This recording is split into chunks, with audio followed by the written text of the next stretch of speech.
तुम्हा सर्वांचे आपल्या ह्या जीवन साधना चॅनलवर मी स्वागत करतो।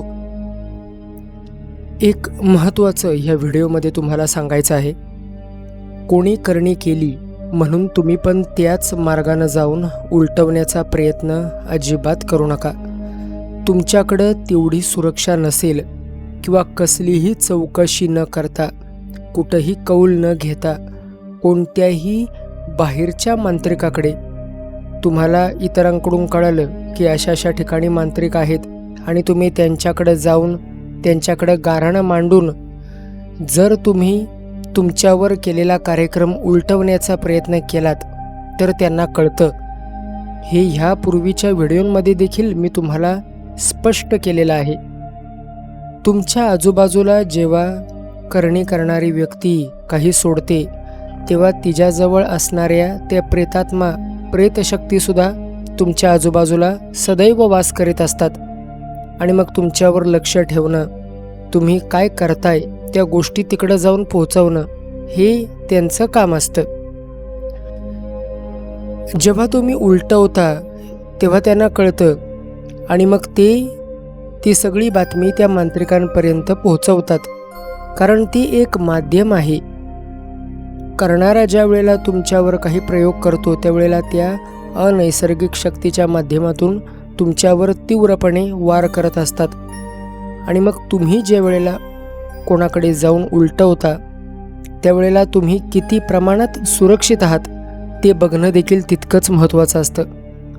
आता मी हे का सांगतोय, कारण कधी तुमचे प्रश्न ऐकून, तुमच्या मेलला वाचून मी स्वतःवर सुरक्षा चक्र न घेता काही जणांकडून तुमच्याकडून जे फोटो येतात त्या फोटोवर मी माझ्याकडून विद्या सोडतो, त्यांना प्रोटेक्शन देतो, त्यांना कव्हर करतो आणि त्या माणसांवर, त्या करणी झालेल्या माणसांवर ज्यांचा फोटो आहे त्यांच्यावर ज्यांनी कार्यक्रम केलेला आहे त्यांना कळतं की कुठून कुठली विद्या येते, कुठून कुठली शक्ती येते।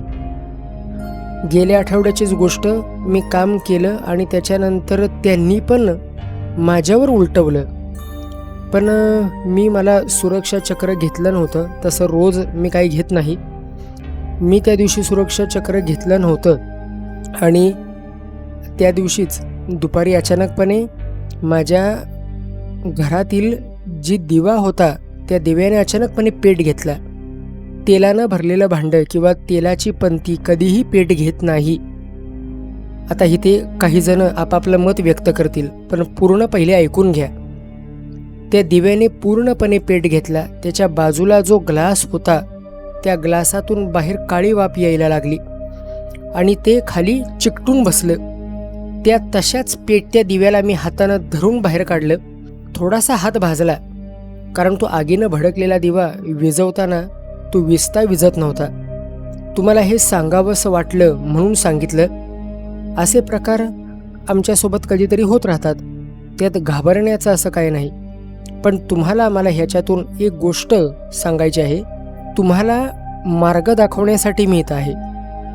कुणाकडेही जाऊन किंवा कुणाच्याही नादी लागून बाहेरून जर तुम्ही अंगात येणाऱ्या वाऱ्याकडून किंवा एखाद्या देवऋषाकडून जर उलटवण्याचा प्रयत्न केलात तर ते करणाऱ्याला कळतं आणि मग त्यावेळेला तो अजून तीव्रपणे तुमच्यावर करून मुदतीवर करू शकतो आणि त्यात जीव जाण्याचा धोका असतो।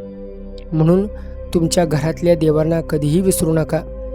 तुमच्या कुळदेवतेला आणि तुमच्या ग्रामदेवतेला रोज गाऱ्हाणं घालून तुमची सुरक्षा करण्याची, तुमच्या भोवती सुरक्षा कवच करण्याची प्रार्थना त्यांना करावी आणि तुम्ही ज्यांना गुरु समजत असाल त्या गुरूंचं आशीर्वाद, त्या गुरूंचं दर्शन सदैव तुम्ही घ्यावं, त्या गुरूंचं नामस्मरण सदैव तुम्ही करावं। हे त्या दिवशी झालेली घटना मी ह्यासाठी सांगितली की ह्याच्या अगोदरसुद्धा मी ज्यांच्यासाठी करतो मग त्यांचा थोडाफार मला त्रास होतो, पण आता ह्या आगीत उडी टाकल्यानंतर आम्हाला त्याची पर्वा नसते।